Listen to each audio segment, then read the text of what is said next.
किसान हमारा नेता है। भारत माता की जय। भारत माता की जय। పార్టీలు వేరైనా రైతులంతా ఒకటే, పార్టీలు వేరైనా రైతులంతా ఒకటే.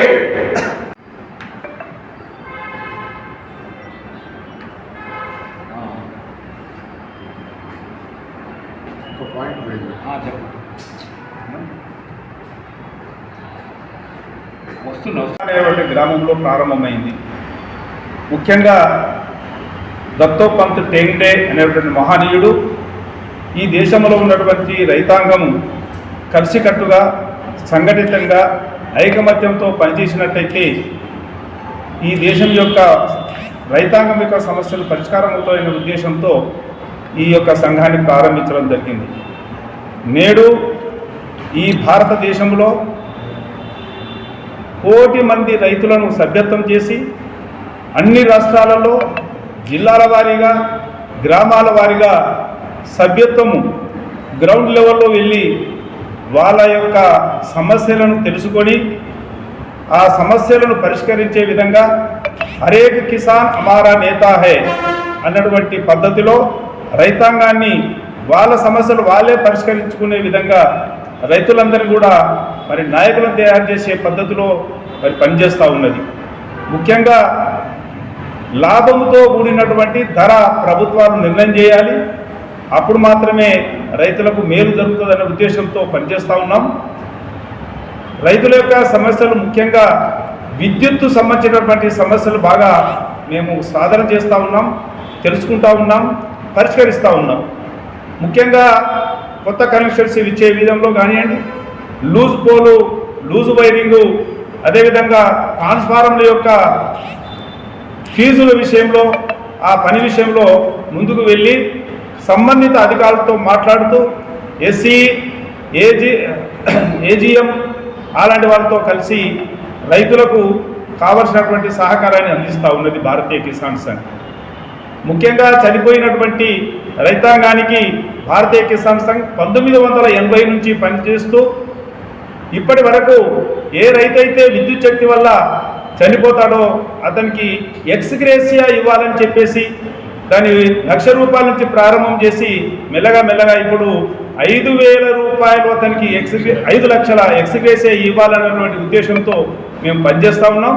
ఇప్పుడే తిమ్మాపూర్ ఉన్నటువంటి గ్రామం నుంచి ఒక రైతు 2 సంవత్సరాల కింద ఎస్సీఐ గారికి ఆ యొక్క అప్లికేషన్ పంపుకున్నట్టయితే ఇంతవరకు అది మరి అతిగతి లేదు.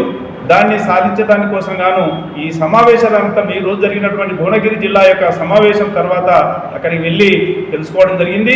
అది హైదరాబాదు ఆఫీస్కు వెళ్ళడం జరిగింది. రేపు వెళ్ళి దాన్ని పరిష్కరించి వారంలోగా ఆ యొక్క ఉత్తర్వులు తెప్పించి ఆ రైతుకు ఆ యొక్క ఎక్స్గ్రేసియా ఇప్పిస్తామని చెప్పేసి మేము ప్రయత్నం చేస్తూ ఉన్నాం.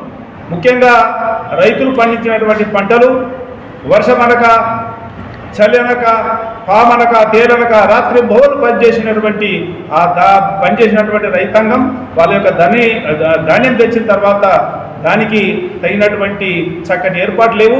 నిన్ననే గుర్రాల దండి అన్నటువంటి గ్రామంలో మేము ఆ రైతు కల్లాలను కొనుగోలు కేంద్రాన్ని పరిశీలన చేయడం జరిగింది.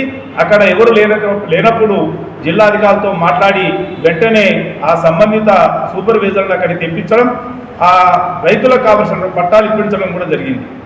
ఆ విధంగా అన్ని రంగాలలో రైతులు ఎదుర్కొంటున్నటువంటి దానికి మేము ప్రయత్నం చేసి వాళ్లకు కావలసినటువంటి సౌకర్యాలు కల్పిస్తూ ఉన్నాం. ముఖ్యంగా మరి రాష్ట్ర ప్రభుత్వం ఏదైతే ఎలక్షన్ ముందు డిక్లేర్ చేసినటువంటి వరంగల్ డిక్లరేషన్ అమలు చేయాలని చెప్పేసి ఈ సందర్భంగా వారిని కోరుతా ఉన్నాం. ముఖ్యంగా రైతాంగానికి 2 లక్షల వరకు కూడా రుణమాఫీ చేస్తున్నారు. ఈ రోజు వరకు కూడా చేయలేదు. చాలా చోట్ల రైతులు ఇబ్బంది పడతా ఉన్నారు. ముఖ్యంగా మేడ్చల్ జిల్లాలో గట్కేసర్ దగ్గర వాళ్ళు రిలే నిరాహార దీక్ష కూడా చేస్తూ ఉన్నారు. దానికి కూడా మేము వెళ్ళి మద్దతు తెలపడం కూడా జరిగింది. ఈ విధంగా సమస్యలను పరిష్కరించే విధంగా కూరగాయల విషయంలో కానివ్వండి, పాల యొక్క ఉత్పత్తి విషయంలో కానివ్వండి, పాలకు తగినటువంటి ధర లేదు, రైతాంగం ఇబ్బంది పడతా ఉన్నది. రాత్రింబోలు కష్టపడినటువంటి పాలకు లీటర్కు 60 రూపాయలు అయితే నీటి నుంచి బావి నుంచి తెచ్చినటువంటి నీటికి 20 రూపాయలు చొప్పున 30 రూపాయలు చొప్పున వాళ్ళు కొనుగోలు చేస్తూ ఉన్నారు. అంతకంటే బలహీనంగా, అంతకంటే అధ్వానంగా మరి రైతు యొక్క స్థితిగతులు ఏర్పడ్డాయి. కాబట్టి పాల యొక్క ధర కూడా పెంచి ఆ పాల రైతులను ప్రభుత్వం ఆదుకోవాలని చెప్పేసి ఆ సంవత్సరం మేము డిమాండ్ చేస్తూ ఉన్నాం. ముఖ్యంగా ఈ రాష్ట్రంలో ముఖ్యంగా భువనగిరి జిల్లాలో 40 గ్రామాలలో మేము సభ్యత్వం చేయడం జరిగింది. ప్రతి గ్రామంలో గ్రామ కమిటీలు ఏర్పాటు చేస్తూ ఉన్నాం. సుమారుగా ఒక 10 మండలాలలో గ్రామ కమిటీలు కూడా వేయడం జరిగింది. 40 గ్రామాలలో 10 గ్రామాలలో ప్రతి మండలాలలో మేము మండల కమిటీలు వేశాం. జిల్లా కమిటీ ఉన్నది, అధ్యక్షుడిగా యాదగిరి గారు, అదేవిధంగా ప్రధాన కార్యదర్శిగా ఐలేష్ కుమార్ గారు, అదేవిధంగా ఉపాధ్యక్షులుగా కుమారస్వామి, వీళ్ళందరూ కూడా మరి సంఘటితంగా పనిచేస్తున్న కారణంగా ఈరోజు జరిగినటువంటి సమావేశంలో 100 మంది రైతులు స్వచ్ఛందంగా వచ్చి 4 గంటల సేపు భారతీయ కిసాన్ సంఘ్ యొక్క సమస్యల పరిష్కారానికి వాళ్ళు మాకు సహకరించారు. వాళ్ళకందరికీ కూడా ఎల్లా మేము తోడుండి సమస్యలను పరిష్కారం చేస్తామని చెప్పి ఈ సందర్భంగా తెలియజేస్తూ, రేపు శనివారం నాడు గుట్టలో ఈ యొక్క సమావేశం 4 మండలాలకు సంబంధించింది. అక్కడ 200 మందిని ఉంచుతామని చెప్పేసి మన కార్యకర్తలు చెప్తా ఉన్నారు. ఆ విధంగా రైతుల్లో ఒక సంఘటనా శక్తిని, ఒక ఐకమత్యాన్ని పెంచి వాళ్ళ సమస్యలు వాళ్ళే పరిష్కరించుకునే విధంగా మేము ప్రయత్నం చేస్తామని చెప్తూ, ఈ దేశంలో ఉన్నటువంటి 145 కోట్ల జనాభాకు సరిపోయినటువంటి ఆహారాన్ని పండిస్తాం, కావలసినటువంటి ధాన్యాన్ని గోదాములో ఉంచుతాం. కానీ రైతులు వాళ్ళ యొక్క ధాన్యం యొక్క ధరను ప్రభుత్వము లాభంతో కూడినటువంటి ధర డిక్లేర్ చేయాలని చెప్పేసి, ఆ విధంగా రైతాంగం యొక్క స్థితిగతులు మెరుగుపరచాలని చెప్పేసి ముఖ్యంగా ఈ సందర్భంగా డిమాండ్ చేస్తూ ఉన్నాం. భారత్ మాతాకి జై. ఏర్పడినటువంటి భారతీయ కిసాన్ సంఘ్ దేశంలోనే ఎక్కువ సభ్యత్వం, సుమారుగా 60 లక్షల సభ్యత్వం కలిగి ఉన్నటువంటి సంఘం ఇది. రైతు ఎవరి మీద ఆధారపడకుండా తను పండించిన పంటకు లాభసాటి ధర సాధించాలి. పైగా గ్రామాన కూడా రైతులకు ఎన్నో కష్టాలు ఉన్నాయి కాబట్టి ఆ కష్టాలు తీర్చడానికి, రైతు కళ్ళల్లో ఆనందం చూడడానికి భారతీయ కిసాన్ సంఘ్ గత 45 సంవత్సరాలుగా ప్రయత్నం చేస్తూనే ఉంది. ఇంతింతై వటుడింతై అన్నట్టుగా ప్రభుత్వాలను శాసించే స్థాయికి కూడా మేము తీసుకురాగలిగాము. ఉత్తర భారతదేశంలో చూసినట్టయితే భారతీయ కిసాన్ సంఘ్ ఏవైతే సలహాలు సూచనలు ఇస్తుందో ఆయా ప్రభుత్వాలు అవే డిసిషన్స్ తీసుకొని రైతులకు అండగా నిలబడుతున్నాయి. దక్షిణ భారతదేశంలో కూడా ఆ స్థాయికి తీసుకురావడానికి మేము ప్రయత్నం చేస్తున్నాము. అందులో భాగంగానే ఈరోజు భువనగిరి జిల్లాలో ప్రశిక్షణ తరగతులు నిర్వహించడం జరిగింది. దానిలో ఇంతకుముందు పెద్దలు పన్యాల వెంకరెడ్డి గారు చెప్పినట్టుగా అధిక సంఖ్యలో పాల్గొన్నారు. రాబోయే కాలంలో కూడా తెలంగాణలో ఉన్న 33 జిల్లాలలో భారతీయ కిసాన్ సంఘ్ విస్తరించడానికి, వారి సమస్యలను వారే పరిష్కరించుకోవడానికి, ఎవరో వచ్చి తీరుస్తారని కాకుండా ఎదురు చూడకుండా రైతుల పక్షాన నిలబడి రైతుల సమస్యలను రైతులే సంబంధిత అధికారులకు తెలుసుకునేటట్టుగా తెలియజేసి అధికారుల తరపున రైతులకు న్యాయం చేయించడానికి మేము ప్రయత్నం చేస్తాము. అందులో భాగంగానే ఈరోజు భువనగిరిలో నిర్వహించాము. ప్రతి జిల్లాకు కూడా రాష్ట్ర కార్యవర్గం తరఫున ప్రతి జిల్లాకు కూడా పన్యాల వెంకరెడ్డి గారు, మేము వేరే రాష్ట్ర కమిటీ సభ్యులు కూడా వెళ్ళడం జరుగుతుంది.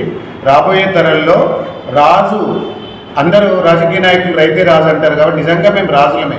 ఎందుకంటే 145 కోట్ల మందికి మేమందరం కూడా రైతులు పంట పండిస్తేనే వాళ్ళ జీవితం నడుస్తుంది. కాబట్టి రైతులు ఏ ప్రభుత్వం వచ్చినా చులకన చూడకుండా రైతుల పక్షాన, రైతుల కొరకు, రైతులకు అనుకూలంగా, రైతు ఆనందంగా ఉండేటట్టు ప్రభుత్వం తరఫున డిసిషన్స్ తీసుకోవాలని చెప్పేసి భారతీయ కిసాన్ సంఘ్ తెలంగాణ రాష్ట్ర కార్యదర్శిగా నా పేరు బౌరంపేట మల్లారెడ్డి నేను విన్నవించుకుంటున్నాను. ఏ రైతు కళ్ళల్లో కూడా కన్నీటి చుక్క రాకుండా రైతు కళ్ళల్లో ఆనందం చూడాలనేదే భారతీయ కిసాన్ సంఘ్ యొక్క నినాదము. మా ఉద్దేశం కూడా అదే. ప్రతి రైతు ఆనందంగా తన గుండె మీద చేయి వేసుకుని నిద్రపోయే విధంగా చూడాలన్నదే భారతీయ కిసాన్ సంఘ్ యొక్క నిదానము. భారత్ మాతాకి జై.